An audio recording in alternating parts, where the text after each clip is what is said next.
আরে ঠিক করে দেবো আমি, বমি আসবো মুখ দিয়ে আটকাই দেবো আমি।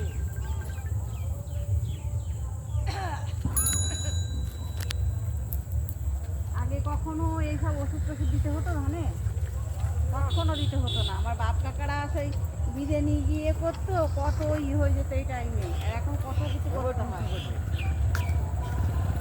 আবার আমারই মুখে দিতে হবে। আমরা এক জায়গায় এসছি, কি করছিস তুই?